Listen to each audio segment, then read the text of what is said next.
அடிபோற்றி.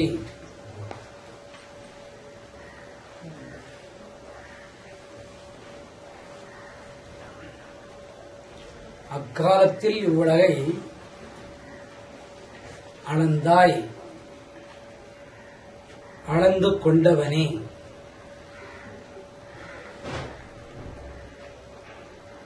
உன் திருவடிகளுக்கு சரணம். மங்களத்தின் சேவையை செய்கிறோம் என்பது பொருள். பெண்கள்தான் பிரார்த்தனை செய்வதாக பொருள்படுகிறது. இந்த பாசுரத்தின்படி பாதத்தின் சேவையை உணர்தல், அடிப்பாதத்தின் சேவையை உணர்தல். இவ்வளவு அறிவு ஆண்டாளுக்கு எப்படி வந்திருக்கு? பெண்ணின் மனம் பேதைதான், சிந்திக்கக்கூடிய நிலை குறைவுதான். ஆனால் ஆண்டாள் இறைவனை இஷ்டப்படி எழுப்பி நடக்க வைத்து உட்கார வைத்து மணிமண்டபத்திலே ரத்தனங்களால் பதிக்கப்பட்ட சிங்காசனத்தில் அமர வைத்து அமர முன் நடையழகை பார்த்தபின் பிரார்த்தனை இதுவென்று தெரிந்து கொள்ளுமாறு இறைவனே விசாரிக்க செய்து விசாரணையை முடித்திருக்கிறாள். இதற்கு என்னதான் காரணம் வித்துவாக இருந்திருக்கும்? ஒன்றுமில்லை. ராமனை பிரிந்த சீதா பிராட்டி இலங்கைக்கு வர வேண்டும் என்று விருப்பப்பட்டாள். ராமனும் சீதையை தேடி இலங்கைக்கு வந்தான். வந்தபோது ஒரு சேது பந்தனத்தை கட்டினான். அந்த சேது பந்தனம் கட்டின போது தன் கால்களை அதிலே பதிக்க வைத்தான்.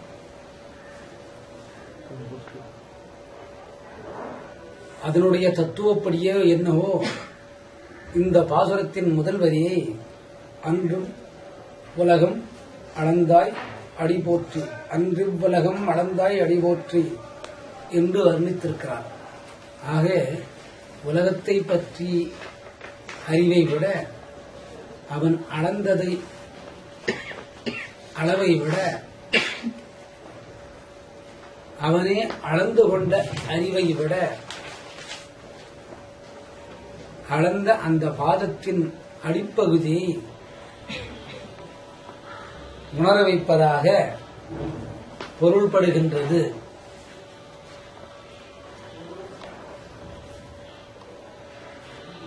சென்றகு தென்னிலங்கை செற்றாய் திடல் போற்றி, சென்றங்கு தென்னிலங்கை செற்றாய் திரள் போற்றி.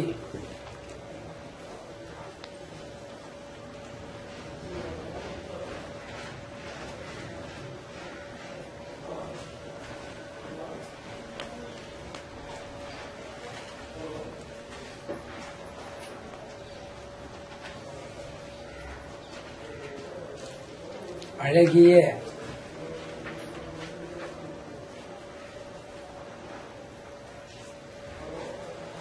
இலங்காபரியில் உள்ள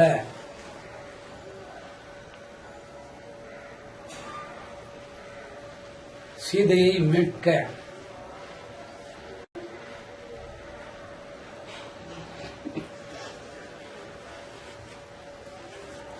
அடியெடுத்து இலங்கைக்கு சென்று உன்னடியால் அரக்கர்கள் அழிந்துபட்டனர். அந்த திருவடிகளை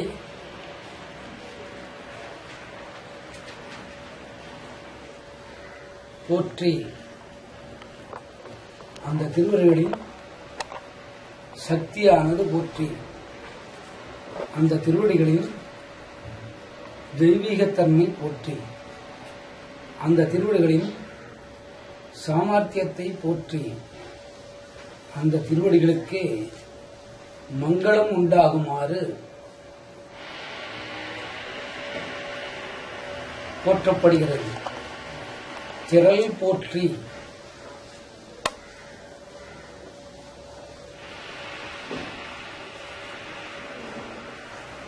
உன் பாதமும்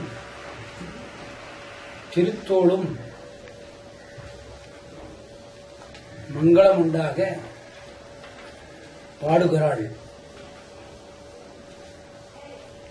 சென்றங்கு தென்னிலங்கை செற்றாய் திரள் போற்றி என்கிறாள்.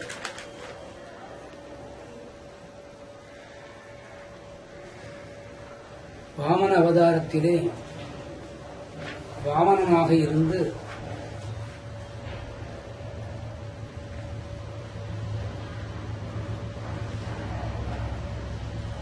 விண்ணையும் மண்ணையும் அளந்தாள்.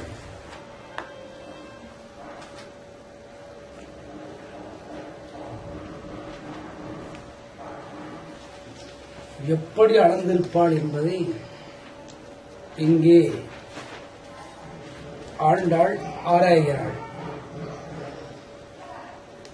ஒரு பாதத்தால் அளந்திருப்பாளா, நின்று அளந்திருப்பாளா, எந்த கால் முதலிலே உயர்ந்தோங்கிருக்கும், எந்த கால் பின் பூமிக்கு கீழ் இறங்கியிருக்கும் என்பதை ஆராய்ச்சி செய்கிறாள்.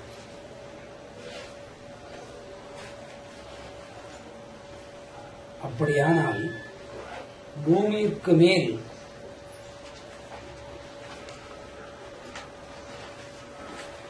எவ்வளவு தூரம் உயர்ந்து போகிருக்கும்? கால்கள் மட்டும் உயர்ந்தனவா?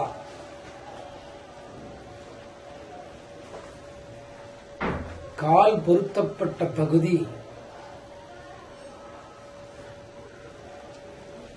மார்பகத்துக்கும் இடுப்புக்கும் பிட்டத்துக்கும் கீழ்.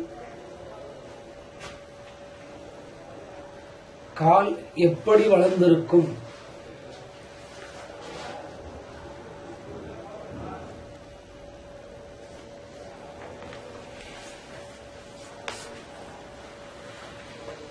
கேள்விக்கு பதிலும் அவளே உரைக்கின்றாள். முதலில் பிட்டத்துக்கு மேலுள்ள பகுதியினை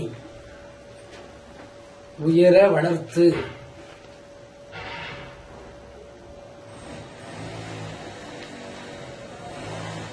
உயரம் வளர்த்த உடலோடு மேல் ஓங்கி சென்று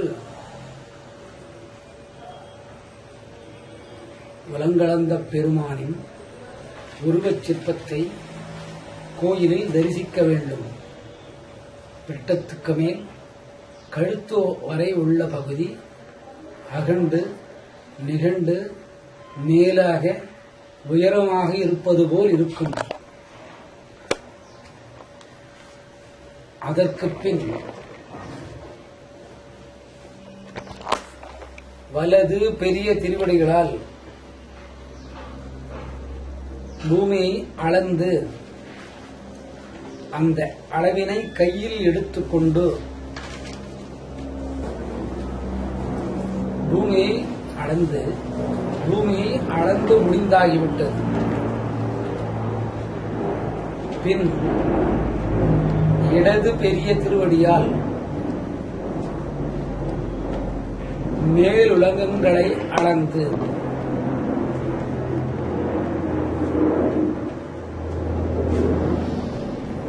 ஏன் இடது திருவடியால் அளக்க வேண்டும்?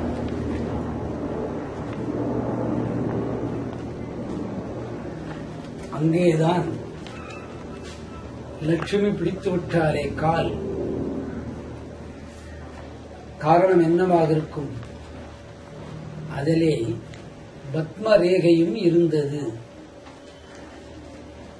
அங்குசம் என்ற ஆயுத ரேகையும் இருந்தது, கலப்பை என்ற ரேகையும் இருந்தது, சங்கம் என்ற ரேகையும் இருந்தது.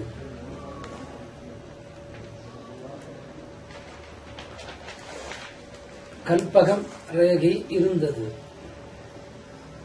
துவச்சா என்ற ரேகை இருந்தது. சங்கமும் சக்கரையும் கண்டது.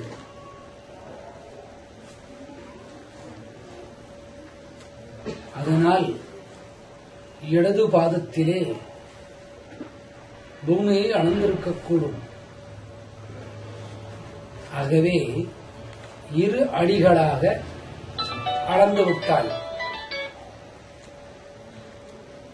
அன்றி இவ்வுலகம் அளந்தாய் அடிபோற்றி சென்றெங்கும் தென்னிலங்கை செற்றாய் திரள் போற்றி.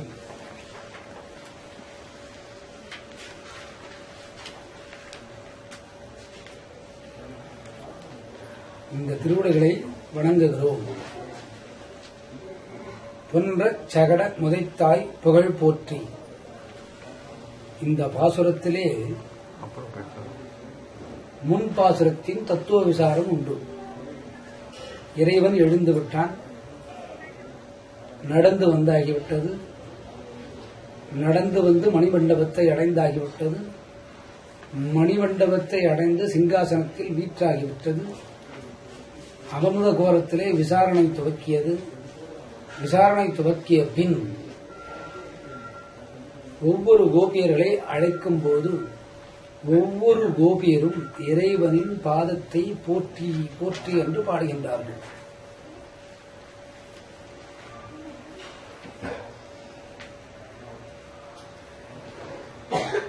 பொன்ற சகட முதத்தாய்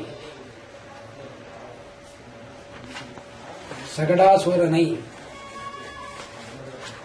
பொன்ற உருவே தெரியாமல் உதைத்து அவன் உருவை உருகுலை செய்து அவன் கதையை முடித்தவனே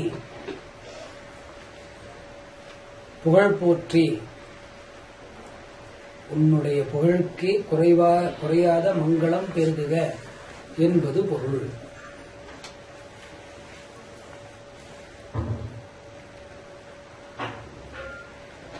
சரி, இந்த அளப்பு என்பது கற்பனையாக இருந்திருக்கக்கூடும் என்று நினைக்கலாம்.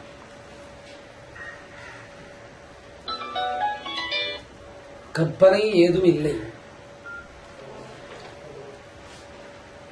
இத்தனை மண்டலங்களையும் ஒன்று சேர்த்தால் பிரம்மாண்ட மண்டலம் என்பது பெயர்.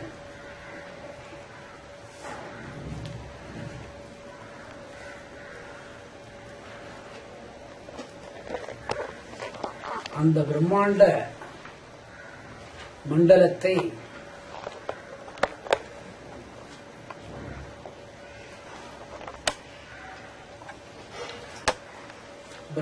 மண்டலத்தை விழுங்கிவிட்டார். விழுங்கின அந்த பிரம்மாண்ட மண்டலம் இறைவன் வயிற்றில் ஒரு பக்கமாக ஒதுங்கிக் கொண்டது.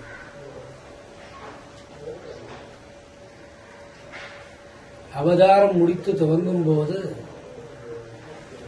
ஆலையில் அந்த மண்டலத்தைத்தான் முழுங்கி ஆகாரமாக ஏற்றுக்கொண்டு தவழ்ந்து வந்தவன். குழந்தை ஆலையாக தவழ்ந்து வந்தது. தவழும் பிரம்மாண்ட மண்டலத்தை முழுங்கிவிட்டான். முழுங்கினது தெரியாது. குழந்தை போல் மிதந்து வந்தான்.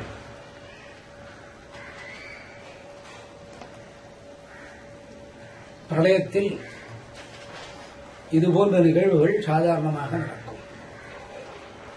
இதுபோன்ற ஒரு தெய்வீகத்தன்மை வாய்ந்த கண்ணன் வாமன அவதாரத்திலே அளந்திருக்க முடியும்.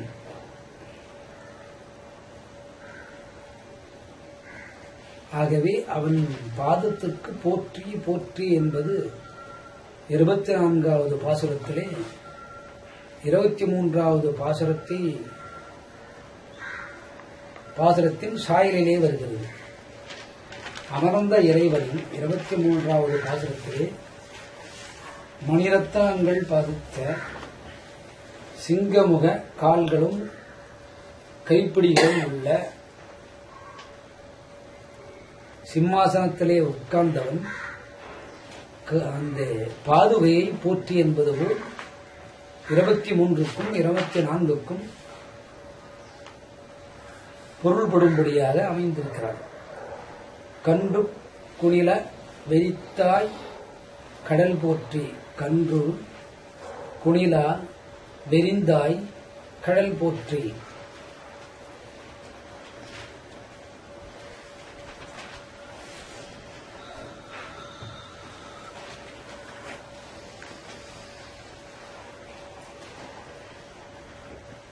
இரண்டு அசுரர்களை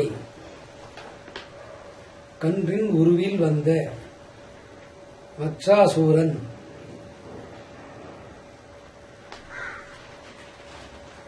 விளாமரம் உருவம் கொண்ட கபிதாசூரன் இவர்கள் இருவரையும் கன்று குணிலா வெறிந்தாய் கடல் போற்றி இவர்களை எரித்து இருவரையும் கொன்றனையே. கடல் போற்றி உன் திருவடிகளுக்கு இந்த சக்தி மேலும் பெருகுக, மங்களம் உண்டாகுக. மீண்டும்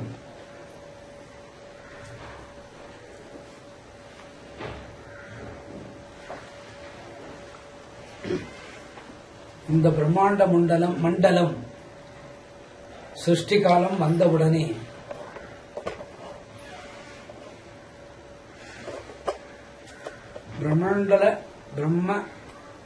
பிரம்மாண்ட மண்டல உருளையின் வடிவம் எதுவரை உள்ளதோ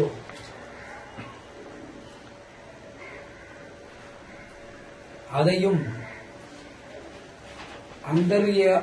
அந்தர்யாமியாக இருந்து அளந்து மறுபடியும் சிருஷ்டி செய்யக்கூடிய உன் திருவடிகளுக்கு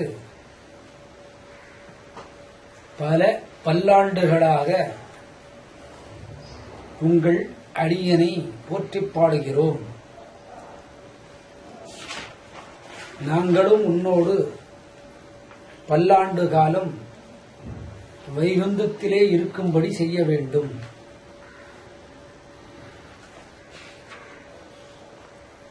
குன்று குடையெடுத்தாய் குணம் போற்றி.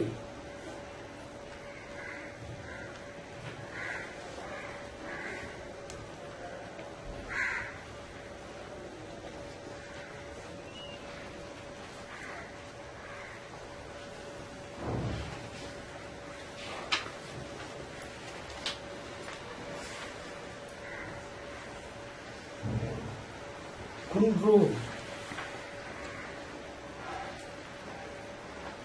சிறுமலை என்பது பொருள்.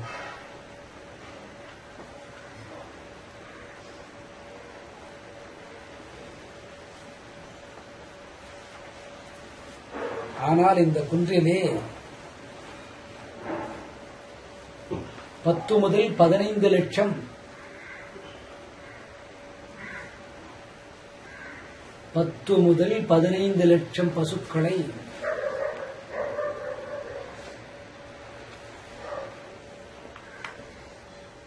காப்பதற்காக தூக்கியிருக்கிறாய்.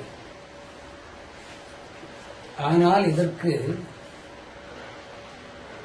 ஆண்டாள் எழுதும்போது குன்று குடை எடுத்தாய் குணம் போற்றி என்றாள். 15 லட்சம் பசுக்கள் இருக்க வேண்டுமானால் அந்த மலை எதுபோன்று பரப்பளவில் பெரிதாக இருந்திருக்க வேண்டும்.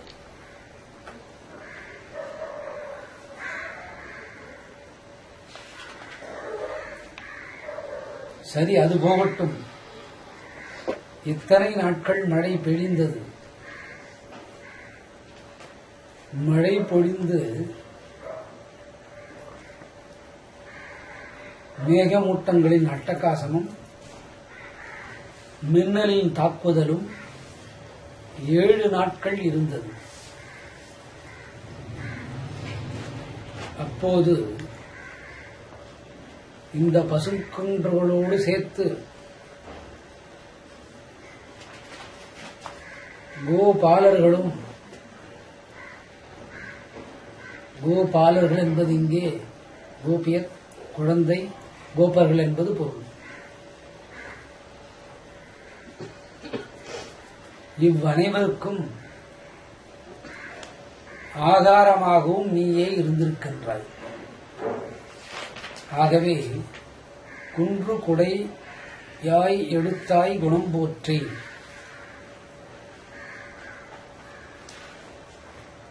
குன்று குடையாய் எடுத்தாய் குணம் போற்றி என்றார்.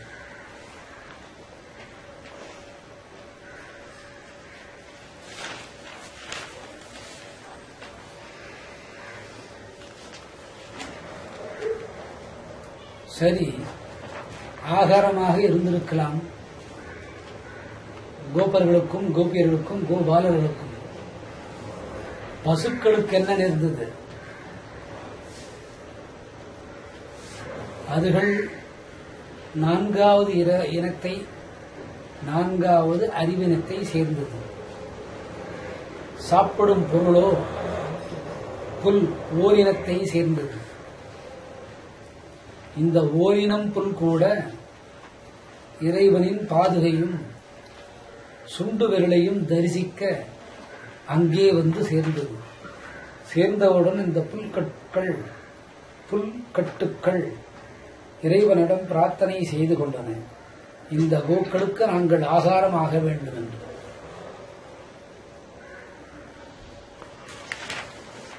அதுதான் என்னவோ செய்யக்கூடிய காரியங்களில் முதலிலே விநாயகருக்கு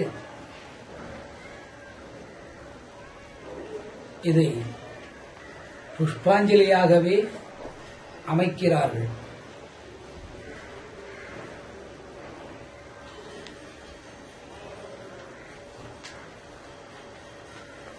திறமை போற்றி, அடி போற்றி, புகழ் போற்றி,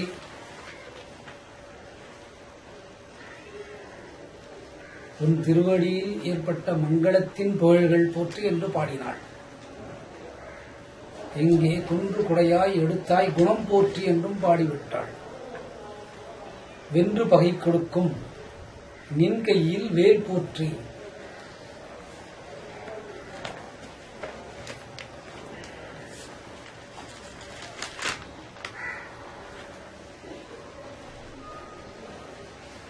சுதர்சன சக்கரத்தால் எத்தனையோ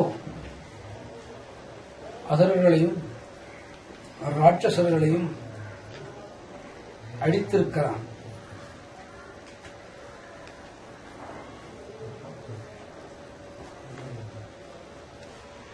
ஆனால் பக்தனுக்கு எவ்வித தீங்கும் வராவண்ணம்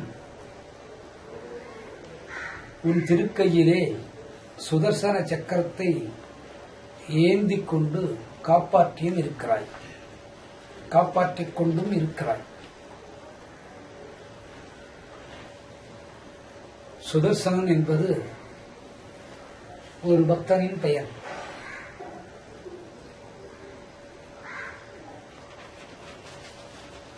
அவனே சுதர்சன ஆழ்வானானான், 12 ஒருவன். ஆனால் எங்கே வென்று பகை கொடுக்கும் நின் கையில் வேல் போற்றி என்கிறாள். வேலின் முனை கூரானது. வேலுக்கு ஓரிடத்தில் மட்டும் கூர். தாமரை முக்கு போல் மேலே இருக்கும். வேலின் மேற்பகுதி, முன்பகுதி மட்டும்தான் கூர்.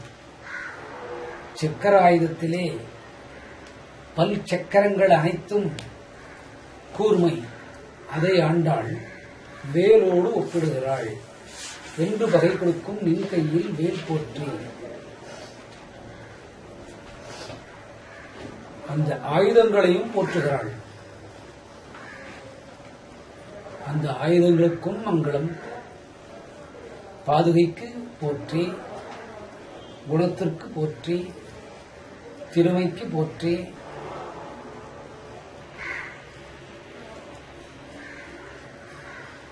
உன் கையிலே இருக்கக்கூடிய ஆயுதங்களின் கூர்மைக்கு போற்றி, ஆயுதங்களின் சுழற்றிக்கு போற்றி உன் கைக்கும் போற்றி என்று முடிக்கிறாள்.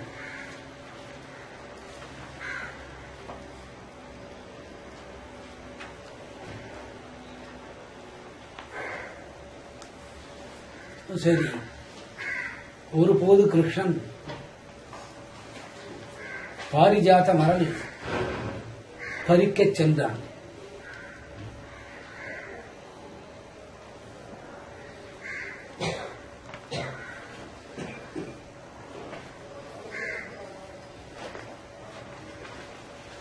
அப்பொழுது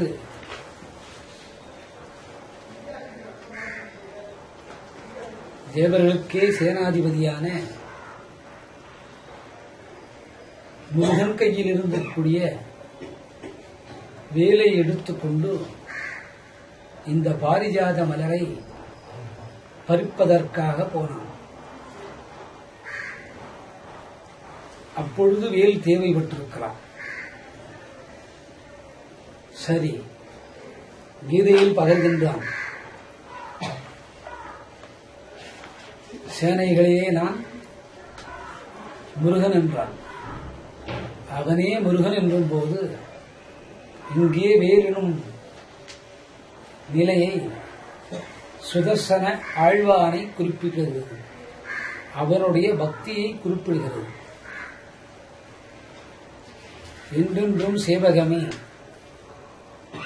ஏத்திப் பறை கொள்வான்.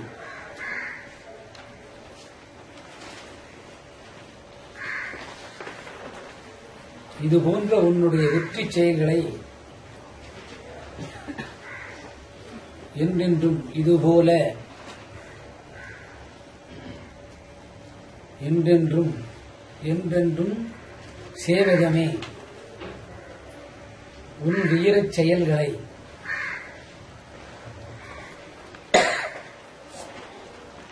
ஏத்திப் பறைகொள்வான். துதித்து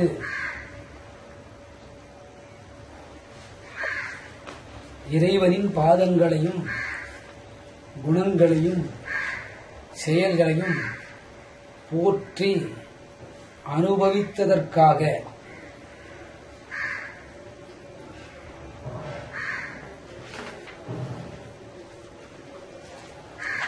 இன்று யாம் வந்தோம் இறங்கேலோர் அம்பாவாய். நாங்கள் இன்று வந்துள்ளோம். எங்களுக்கு உன்னுடைய ஆசீர்வாதம் என்றக்கூடிய கிருபையை செய்தருள வேண்டும். இதுதான் இந்த பாசுரத்தின் தத்துவம். இந்த பாசுரத்தின் நன்மையை பாருங்கள்.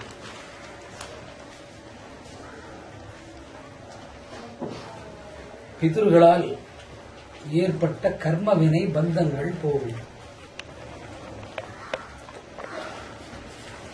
வீட்டு பெண்ணொருத்தி இட்டு போன சாபங்கள் தீரும்.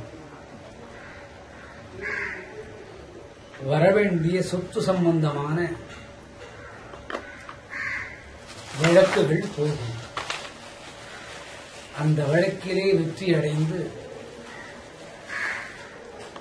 பொன் பொருள் மனை இடம் கூடும்.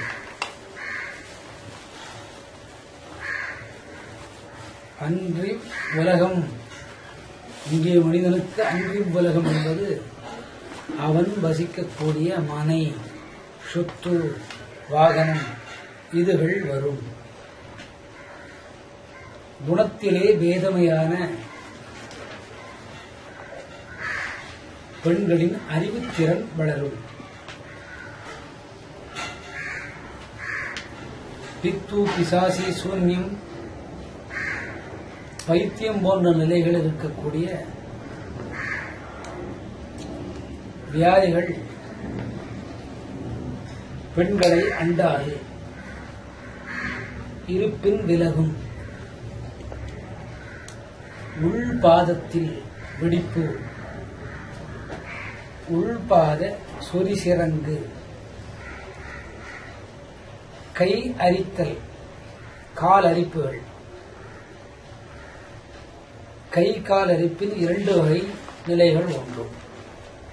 ஒன்று சுபமான செயல்கள் நடக்கும், மற்றொன்று அசுபமான செயல்கள் நடக்கும்.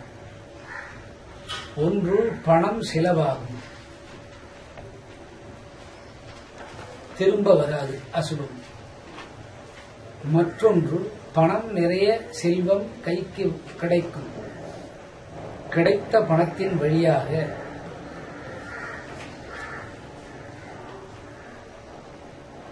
மனை மாடு மக்கள் வாகனம் இவைகள் கூடும்.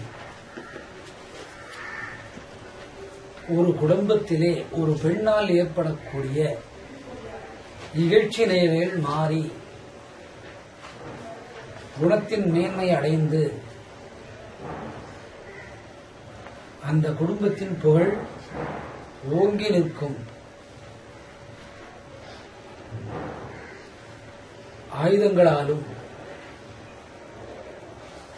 முரட்டுத்தனத்தாலும் ஆணோ பெண்ணோ ஒரு வீட்டில் மாண்டிருப்பின் அந்த சாபக்குறைகள் நீங்கும். பூத பைசாசிகளாக அலையக்கூடிய பெண்களின் நிலை மாறி அவர்களுக்கு நற்பிறப்பு எழுதுவார்கள்.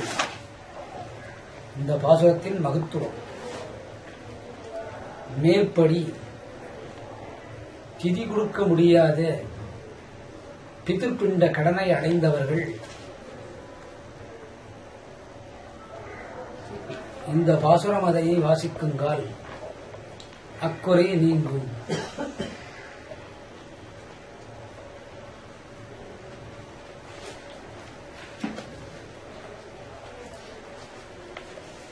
மறதி, படிப்புத்தன்மை மறதி.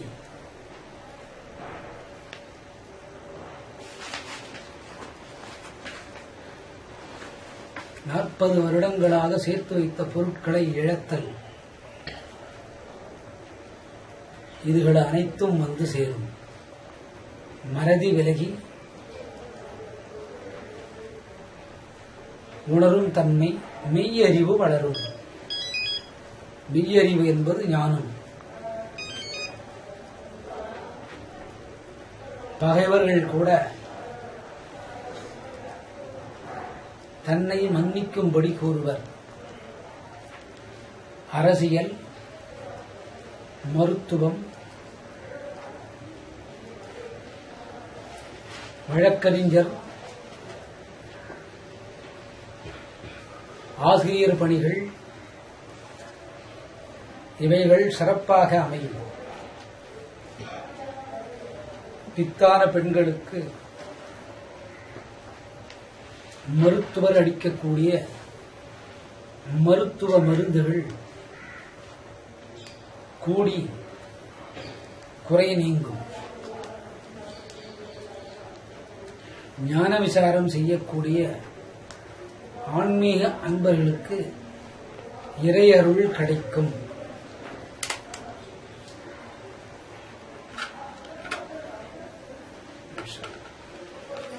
இதுதான் இந்த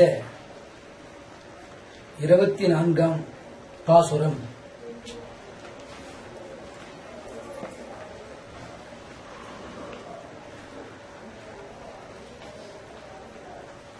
தேவர்களாலும் கிங்கணர்களாலும் தேவ கன்னியர்களாலும் ஏற்படக்கூடிய சாபங்கள் விலகும்.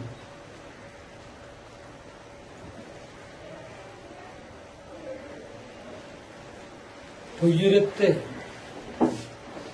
சேர்த்த பொருளினால் வரக்கூடிய பாவம் விலகும். அடுத்தொரு ஒரு பொருளை மறைத்து அபகரித்த பாவம் விலகும்.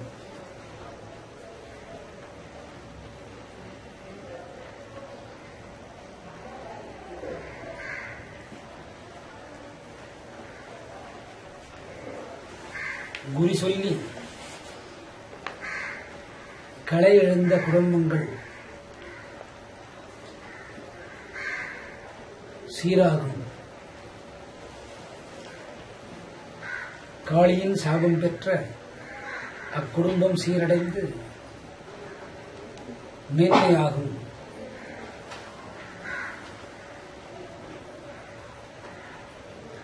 பெண் பிள்ளைகளே உள்ள குடும்பத்தில் ஆண் வாரிசு இல்லாது போனால் இந்த பாசுரத்தின் வழியே ஆண்மகவு பெற்றெடுத்து விடலாம். இந்த பாசுரத்தை ஓதும் காலம் விடியற்காலை 4 முதல் 6க்குள்ளாக. குறிப்பு: வெள்ளி இரவு சுத்தமாக படுத்து திருமணம் ஆனவர்களும் ஆகாதவர்களும் 2 மணிக்கு எழுந்து, அதாவது சனி அதிகாலை 2 மணிக்கு எழுந்து 3 மணிக்குள் பால், காய்ச்சாத பால், துளசி, ஏலக்காய் இதுகளை சேர்த்து இப்பாசுரத்தினை செப்பி பெருமாளுக்கு நைவேத்தியம் அளித்திட இக்குறைகள் நீங்கும்.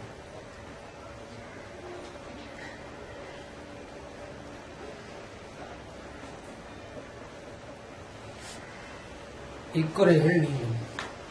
சனிக்கிழமை மட்டும் இதை பின்பற்றலாம்.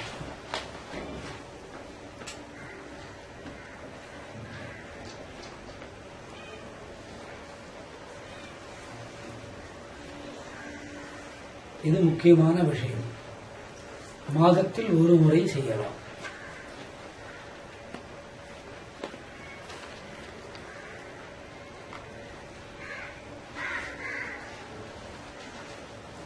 அல்லது மாத ஏகாதசி அன்று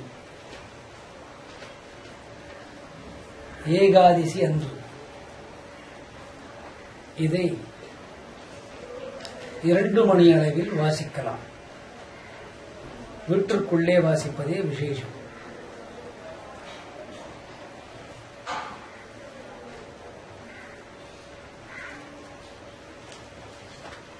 கண்முழிக்க தேவையில்லை. மறுநாள் அனைத்து வகை காய்கறிகளையும்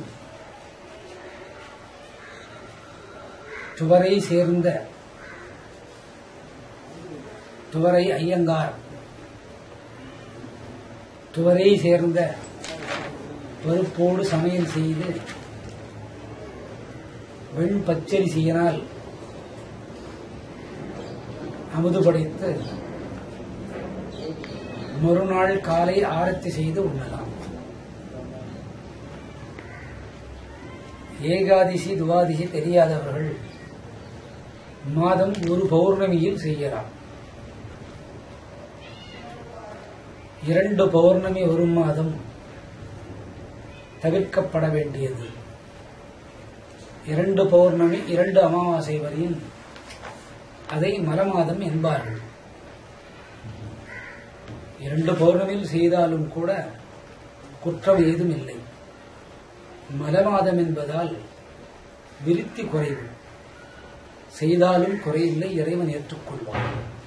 இதுதான் 24வது பாசுரத்தின் தன்மை. மீண்டும் 25வது பாசுரத்திற்கு செல்வோம்.